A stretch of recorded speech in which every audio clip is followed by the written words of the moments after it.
अस्सलामुअलैकुम, मेरा नाम है एलिया ज़हरा और मुझे आज जॉइन कर रही हैं आसिया बीबी। आसिया के बारे में हम सबको पता है, आसिया का केस जो है ब्लास्फेमी का, तौहीन रसालत का, पाकिस्तान में जो है उसकी वजह से बहुत ज़्यादा जो है इंतहा पसंद ग्रुप्स की तरफ से जो है प्रोटेस्ट भी हुए और बहुत ज़्यादा क्लैशेस भी आए जब आसिया का डिसीजन सुप्रीम कोर्ट ने आसिया को जो है वो बाइज्जत बरी किया। और जो तौहीन रसालत का इल्ज़ाम इनके ऊपर लगा हुआ था वो उसको जो है उन्होंने क्लियर उनसे कर दिया आसिया को। और ये पता चला कि वो कोई पर्सनल लड़ाई उनके गांव के अंदर थी जिसकी वजह से ये इल्ज़ाम उन पे लगाया गया था।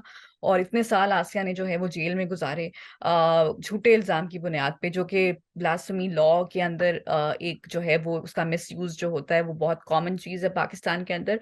उसके बावजूद आसिया के साथ जो इतने सालों तक मिसट्रीटमेंट हुआ और जो एक झूठे इल्जाम में उनको जेल में जो है इतने साल गुजारने पड़े, कोई कॉम्पनसेशन गवर्नमेंट की तरफ से उसके ऊपर जो है नहीं आसिया को दी गई। और इस वक्त आसिया जब सुप्रीम कोर्ट का डिसीजन आया तो 2019 के अंदर, तो सुप्रीम कोर्ट के फैसले के बाद जो है तहरीक लब्बैक पाकिस्तान और इस तरह की जो वायलेंट मजहबी इंतहा पसंद ग्रुप से उन्होंने मुजाहरे करना शुरू कर दिए। और हुकूमत जो पीटीआई की उस वक्त हुकूमत थी, क्योंकि नई नई आई हुई थी उस वक्त, तो वो बिल्कुल भी उनको नाराज नहीं करना चाहते थे। तो आसिया को जो है वो कुछ महीने जो है प्रोटेक्टिव कस्टडी में रखा गया, यानी कि जब रिलीज के ऑर्डर्स आ भी गए सुप्रीम कोर्ट की तरफ से तब भी आसिया अपना वहां से जो है बाहर नहीं निकल सकती थी और तब भी हुकूमत की तहवील में ही थी। उसके बाद सारा कुछ खत्म होने के बावजूद आसिया को सुप्रीम कोर्ट की तरफ से जो है बिल्कुल क्लियर करने के बावजूद आसिया पाकिस्तान में महफूज नहीं है अपने मुल्क में, और आसिया को यहाँ से बाहर जाना पड़ा। तो उसके बारे में, और आसिया इस वक्त कनाडा में मौजूद हैं और मुल्क से दूर हैं, और इसके बावजूद कि सुप्रीम कोर्ट ने उनको क्लियर कर दिया है और वो कोई क्रिमिनल नहीं है, वो कोई मुजरिम कोई मुलजिम नहीं है, फिर भी वो पाकिस्तान में अपने मुल्क में नहीं रह सकते। तो इस पूरी उनकी जो जिंदगी है कनाडा में उसके बारे में, और जो पूरी वो गुजरी उनके ऊपर, उसके बारे में हम उनसे बात करेंगे। आसिया, वेलकम। पहला सवाल मेरा आपसे ये है कि अपनी कनाडा में आप इस वक्त मौजूद हैं, किस तरह की आपकी जिंदगी यहाँ पे गुजर रही है और कोई सपोर्ट आपको हासिल है, इसके बारे में बताएं हमें। हाँ जी, सबसे पहले तो मैं अपने सुनने वालों को और देखने वालों को सलाम पेश करती हूँ, और आपको भी कि आपने आज मुझे टाइम दिया। आपका बहुत-बहुत शुक्रिया। और कनाडा की ज़िंदगी के बारे में कहें तो आपको पता है मेरे पास एजुकेशन नहीं है। मैं क्योंकि पीछे भी नहीं पड़ी थी, यहाँ पे आके मुझे बहुत सी प्रॉब्लम पेश आ रही हैं। तो मैं सन 2019 में रिलीज़ हुई, उसके बाद मैं 7 मंथ सिक्योरिटी में रही। तो मेरी 2 बेटियाँ जो थीं वो 7 मंथ पहले आ गई थीं। जैसे मैं रिलीज़ हुई तो वो कनाडा में आईं। उसके बाद 7 माह बाद मैं आई। और एक बेटी मेरी डिसेबल है, वो सब दुनिया को पता है। और एक वो भी कोई इतनी ख़ास नहीं है, नॉर्मल ही है। तो बहुत से दुःख और तकलीफ़ें पीछे भी हमने सही, क्योंकि उस वक़्त मेरी बच्चियाँ बहुत छोटी थीं, पढ़ लिख ना सकीं, और इनका भी फ्यूचर जो है वो मतलब आगे कोई बना नहीं है, और बच्चों ने कोई पढ़ाई नहीं की। तो जो कनाडा में मुश्किलात हैं, सबसे बड़ी बात तो ये है कि मुझे लैंग्वेज की प्रॉब्लम है, जो कि हमें बोलने में काफ़ी दूसरी ज़ुबान मुश्किल लगती है। और यहाँ की ज़िंदगी, आशिक जो मेरे हस्बैंड हैं, उनका तो वैसे ही ऑपरेशन हुआ है पाकिस्तान से ही, उनका पिता नहीं है। उनको आज तक अभी तक नौकरी नहीं मिली है, मुझे 4 साल हो गए इधर कनाडा में। तो मैं भी एक छोटी-मोटी जॉब करती हूँ और बहुत से दुःख कर्ब से गुज़र के आई हूँ। तो जैसे कि लोगों को चाहिए था, मतलब मुझे सपोर्ट करना, और हमारी कम्युनिटी को भी किसी ने मुझे उस तरीके से सपोर्ट नहीं किया, और कोई इतना रिलीफ नहीं मुझे मिला। हमारे लोग समझते हैं कि हम पता नहीं यहाँ पे कितना पैसा कमा रहे हैं, और साइलम लेके बैठ गए हैं। सही, और बिल्कुल वही एक इम्प्रेशन लोगों का होता है कि जो असाइलम लेके बाहर मुल्क से चले गए तो पता नहीं वो हाँ जी। आप मजे में रह रहे हैं, आप मुल्क से बाहर। तो आप यहाँ पे जब कनाडा में आई तो हुकूमत की तरफ से, यहाँ की जो हुकूमत है वो सपोर्ट करती है कुछ टाइम के लिए, या अब उन्होंने सपोर्ट करना बंद कर दिया है? अब किस तरह? नहीं, जी। आप जानते हैं, जो भी रिफ्यूजी आता है 1 साल तक गवर्नमेंट सपोर्ट करती है उनको।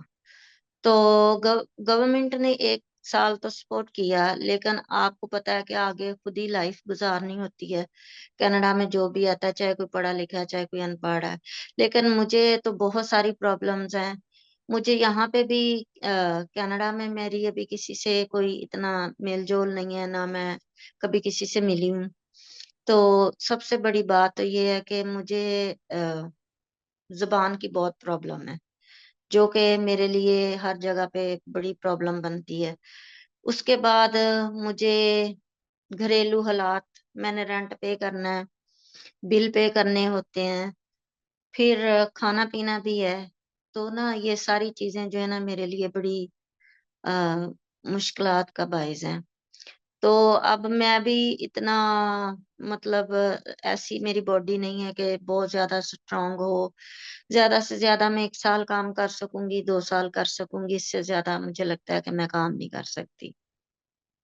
ठीक है। मेरे अच्छा। पास भी नहीं है, तो रेंट पे रह रही हूँ। तो मुझे मैं अपने लोगों से ये कहना चाहती हूँ कि जैसे लोगों ने अफ़वाह उड़ाई कि आसिया को घर दिया गया, आसिया के पास बहुत पैसा है, ऐसा कुछ भी नहीं है। मेरे नाम से लोगों ने बहुत सारा फ़ायदा उठाया, लेकिन मुझे कुछ हासिल नहीं हुआ। ठीक है। तो मैं इन लोगों को के भी मेरी सपोर्ट करें, मेरी मदद करें, ताकि मुझे आप सबकी सपोर्ट की ज़रूरत है। तो मेरी आप लोगों से यही रिक्वेस्ट है। ठीक है, बिल्कुल हम जो है पाकिस्तान की हुकूमत से भी जो है वो अपील करते हैं कि आसिया की बात सुनें और सुप्रीम कोर्ट की के फैसले के मुताबिक आसिया के साथ बहुत जो है वो ज़ुल्म हुआ इतने सालों तक और उसका कोई दावा होना चाहिए पाकिस्तान की स्टेट की तरफ से और उनको इस तरह छोड़ देना मुल्क से बाहर ये बिल्कुल भी सही नहीं है। तो आसिया आपने एक जो है फ्रेंच ऑथर के साथ एक किताब भी आपकी आई जो उन्होंने कहा कि मैं को-ऑथर हूँ उसकी और वो किताब थी एक। तो वो उसके उसका भी आपको कोई मुआवज़ा नहीं मिला, कोई पैसे उसके और वो किताब आपने डिसओन कर दी थी शायद वो उसके बारे में बताएँ कुछ? हाँ, मैं वो ज़रूर इसाबेल मेरे पास आई थी कनाडा में। उन्होंने मेरे सिर्फ़ आने-जाने का प्लेन का खर्चा किया, उसके अलावा मैं ₹1 की रवादार नहीं हूँ, क्योंकि मुझे जो बुक की रॉयल्टी थी ना, वो नहीं मिली और ना ही उन्होंने मुझे दी है। ये सारी दुनिया जानती है, सबको पता है। मैं चली तो गई वहाँ पे, लेकिन मुझे अगले हालात का नहीं पता था कि मेरे साथ क्या होगा। तो वहाँ पे भी मैंने ये चीज़ देखी कि मुझे बुक की रॉयल्टी नहीं मिली, आज तक नहीं मिली और ना ही उन्होंने कभी मुझसे राब्ता किया और फिर मैंने क्योंकि वो बुक जो थी, वो मेरे बगैर पूछे लिखी गई थी और वो मेरे कनाडा से आने से पहले वो बुक लिखी गई थी। तो मुझे नहीं पता उसमें क्या-क्या है, ना तो मैंने उसकी स्टडी की है, ना मुझे पता है, ना मैंने किसी से पढ़वाई है, मैं नहीं जानती उसमें क्या है। लेकिन मुझे कुछ बातें जो थीं, वो पता चलीं, तो उनका मैंने उनके साथ दुःख का इज़हार किया कि आपको ऐसी बातें नहीं लिखनी चाहिए थी। आखिर पाकिस्तान मेरा मुल्क है, तो मैं अपने मुल्क से बहुत प्यार करती हूँ। तो आज भी मुझे मोहब्बत है क्योंकि मैं उसी मिट्टी में पैदा हुई, उसी मिट्टी से जवान हुई और यहाँ पे पहुँची। तो ये खुदा की भी एक मर्ज़ी थी और खुदा की तरफ से आज़माइश भी मैं समझती हूँ कि ये थी। तो उस बुक की रॉयल्टी नहीं मुझे मिली। ठीक है। अच्छा आसिया थोड़ा-सा बात करते हैं जब आप पाकिस्तान से निकलीं जो जिन सर्कमस्टेंसेस के अंदर और उस वक़्त बहुत एहतजाज हो रहा था, आपको रिहाई तो मिल गई थी, फैसला तो आ गया था, लेकिन उस वक़्त भी क्लियर नहीं था कि क्या होगा आगे। क्योंकि एहतजाज इतने ज़्यादा हो रहे थे और पता नहीं था कि आपको वाक़ई में रिहाई मिलेगी भी या नहीं। तो आपकी क्या फीलिंग्स थी जब आपको पता चला कि ये इस तरह है और फैमिली से मिलने का क्या था जब आप रिलीज़ हुई फाइनली? तो फैमिली से आप मिली अपने सब फैमिली मेंबर से यहाँ आने से पहले उसके बारे में बताएँ? नहीं, आपने बड़े ही दुःख की बात मुझे शेयर कर दी। मैं किसी से नहीं मिली। मेरी दिल की ख़्वाहिश थी कि मैं अपने वाला साहब से मिलती ना। तो मैं अपने वाला साहब से भी मिल नहीं सकी, तो आज मुझे दिल में यही दुःख रहेगा हमेशा ज़िंदगी में कि मैंने दुआ भी माँगी थी खुदा से कि खुदावन जब मैं रिहा हुई हूँ, तो सबसे पहले मैं अपने वाला से मिलूँ, चाहे मैं और किसी से मिलूँ, चाहे ना मिलूँ, अपने वाला से, अपनी बच्चियों से। तो उस वक़्त मैं ना बच्चियों से मिल सकी, ना मैं अपने वालिद से मिल सकी। तो आज भी यकीन जाने कि मैं जब अपने वालिद को याद करती हूँ ना, तो मैं रोने लग जाती हूँ। तो रो-रो के अब तो बस ऐसे ही है कि जा भी नहीं सकती। कल को अगर मेरे वालिद फ़ौत हो जाते हैं, तो मैं तो उनको देख भी नहीं सकती। मेरी वालिदा भी फ़ौत हो गई थीं, जब मैं जेल में थी, तो उनको भी मैं नहीं देख सकी। तो ये मरते दम तक तो मेरे दिल में यही रंज रहेगा कि मैंने अपने किसी को नहीं देखा, किसी को नहीं मिली। ठीक है, अच्छा आसिया, आई एम सॉरी आपको रिपीट करना पड़ रहा है सारा, बहुत अफसोसनाक एक पूरा जो आपके साथ ये ट्रेजेडी एक तरह से हुई। अब आपके बच्चे भी सारे यहाँ पे नहीं हैं आपके साथ मौजूद, वो कुछ पाकिस्तान में हैं। तो उनके बारे में, वो उनके उनको यहाँ पे लाने का आपके बारे में किसी ने आपको एडवाइस किया, या उसके बारे में बताएं। नहीं, अभी तक तो मुझे किसी ने नहीं एडवाइस किया, बल्कि हमने यहाँ की गवर्नमेंट को बोला था, लेकिन उन्होंने कोई रिस्पॉन्स नहीं दिया। बस ये मेरी 2 बेटियाँ मेरे पास हैं, तो उनको भी काफ़ी मुश्किलात का सामना है पीछे। तो आजकल आपको पता है पाकिस्तान के हालात कैसे जा रहे हैं। तो बहुत ज़्यादा मतलब आप समझें कि एक बड़ी दर्दनाक कहानी है ये।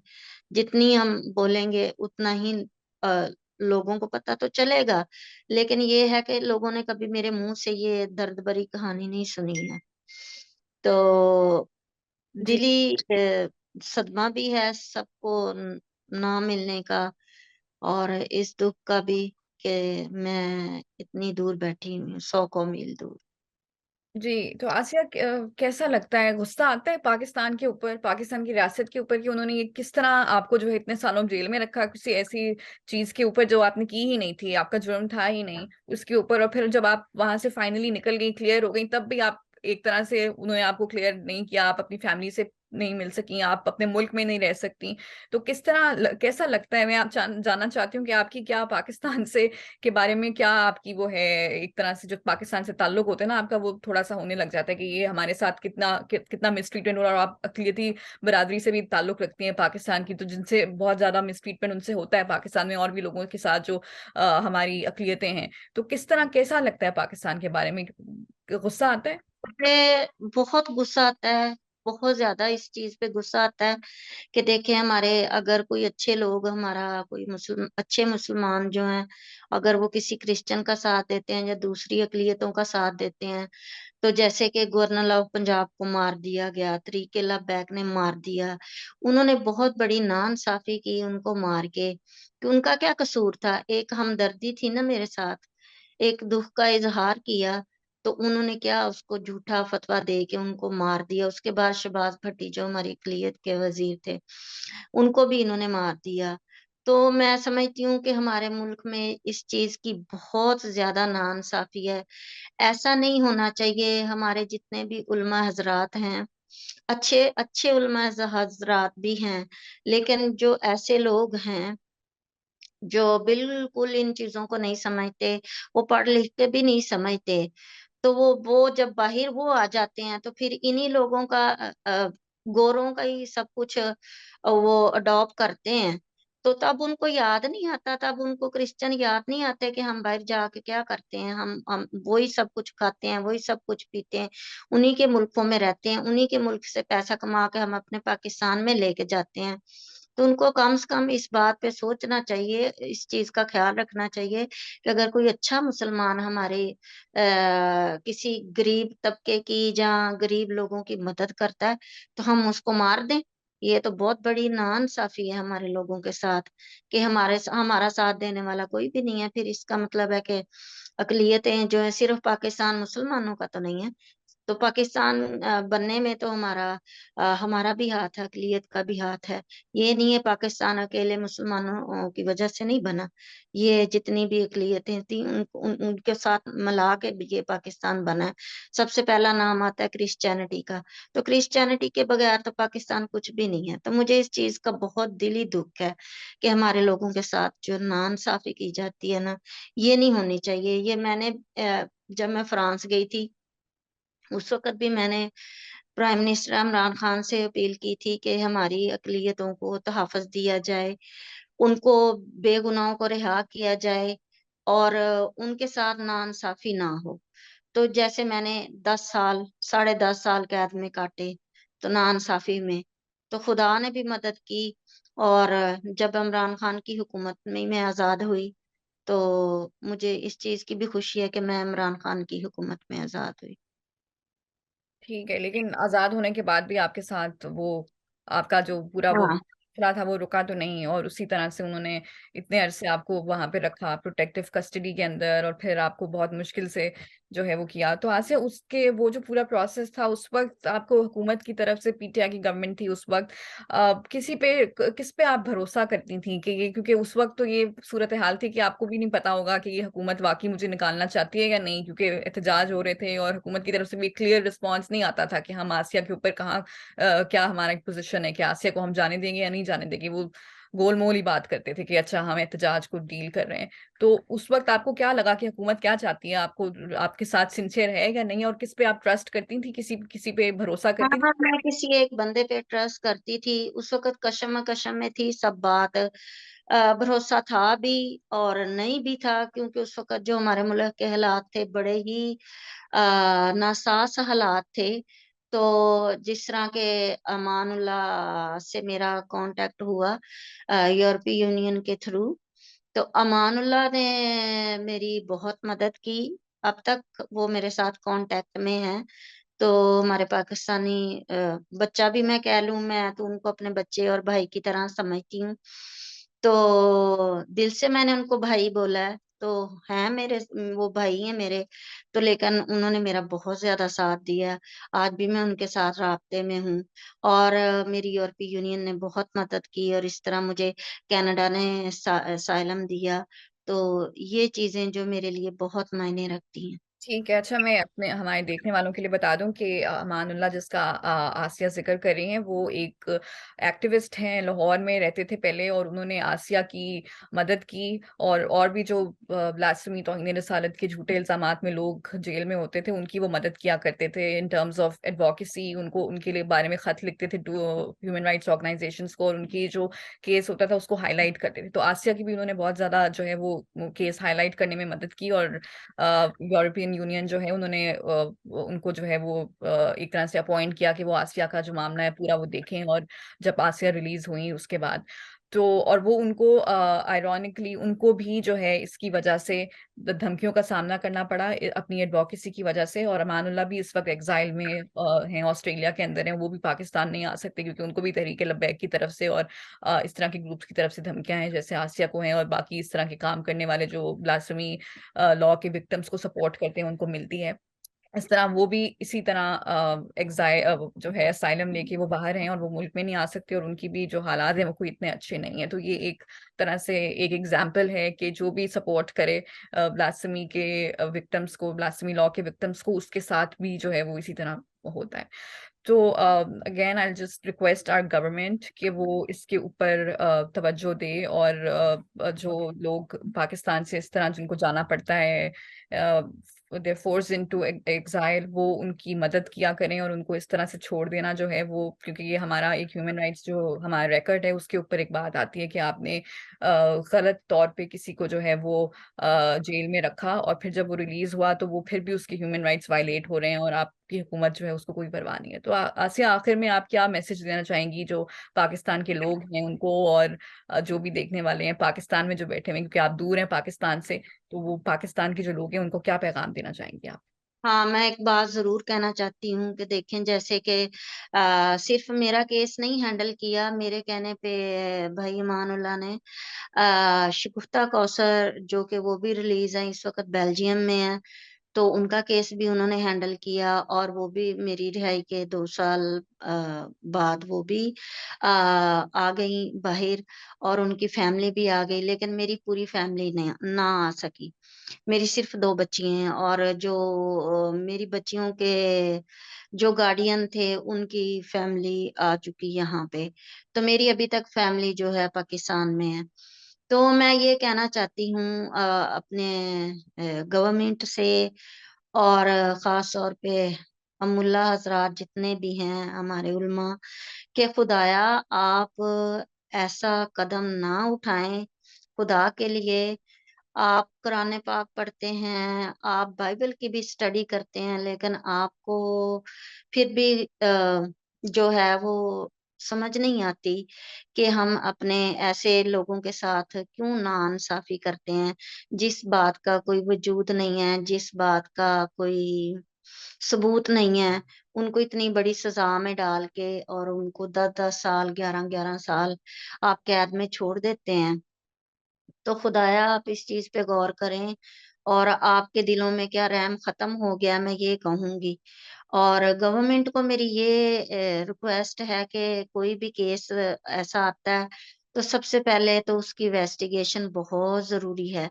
ये नहीं कि उसके साथ उसको मारा जाए थाने में, उसके ऊपर जुर्म किया जाए थाने में, ऐसा नहीं। आप प्यार से गाइड करें, प्यार से पूछें, प्यार से हलीमी से पेश आएँ, कि जैसा खुदा का हुक्म है कि आप हलीमी से पेश आओगे, तो आपके साथ हलीमी से पेश आया जाएगा। तो जब हमारे लोग ही यहाँ पे जुर्म करते हैं तो आखिरत में फिर आप सभी जानते हैं, मैं कहना नहीं चाहती क्योंकि मेरी बातें जो है लोगों को बुरी लगती हैं। तो इसलिए मैं खुदाया ये कहूँगी कि जो बेगुनाह हैं उनके साथ नाइंसाफ़ी ना हो। ठीक है, बिल्कुल आसिया आपने अपनी कहानी बताई और बहुत आपके लिए तकलीफ़देह होगा ये सारा कुछ दोहराना और जिस पूरी तकलीफ़ से आप गुज़री। तो हुकूमत को यही चाहिए कि इस वक़्त आसिया ने जैसे बताया कि उनको बहुत सारी मुश्किलात लैंग्वेज बैरियर का सामना है, उनके हस्बैंड काम नहीं कर सकते, वो खुद काम करती हैं और जैसे आप बता रही थी मुझसे पहले बात कर रही थी कि यहाँ पे स्नोफॉल हो रही है, जहाँ पे आप हाँ, हैं और ये देखें हमारे यहाँ पे इतनी स्नो है कि मैं आपको बता नहीं सकती। ये देखिए इतनी स्नो है और ये स्लिपरी है, आइसी है। मैं एक बार 2 दफ़ा मैं गिर चुकी हूँ और मेरे कुछ घुटने में भी प्रॉब्लम आ गई है। तो जब सुबह-सुबह बस लेनी होती है, बस को पकड़ना होता है, तो ये आइसी जो है ना, ये आइसी स्नो एक साथ के रोड नज़र नहीं आ रहे। तो बहुत सारी मुश्किलों का सामना पेश आता है और हम अपनी ज़िंदगी जैसे भी हम गुज़ार रहे हैं यहाँ पे कनाडा में और बड़ी मुश्किल से टाइम गुज़रा है। जी, तो जी। लिहाज़ा आप लोगों की सपोर्ट की ज़रूरत है, मुझे सपोर्ट कीजिए, मेरा साथ दीजिए जैसे कि पहले भी काफ़ी हमारी कम्युनिटी ने साथ दिया, क्रिश्चियनिटी ने मेरा साथ दिया, मुस्लिम लोग भी थे, हमारे बहन-भाई सारे जो अच्छे थे उन्होंने मेरा साथ दिया। तो मैं चाहती हूँ कि रिक्वेस्ट करती हूँ कि प्लीज़ आप भी मेरा साथ दें। जी, बिल्कुल, आपने सुना आसिया का मैसेज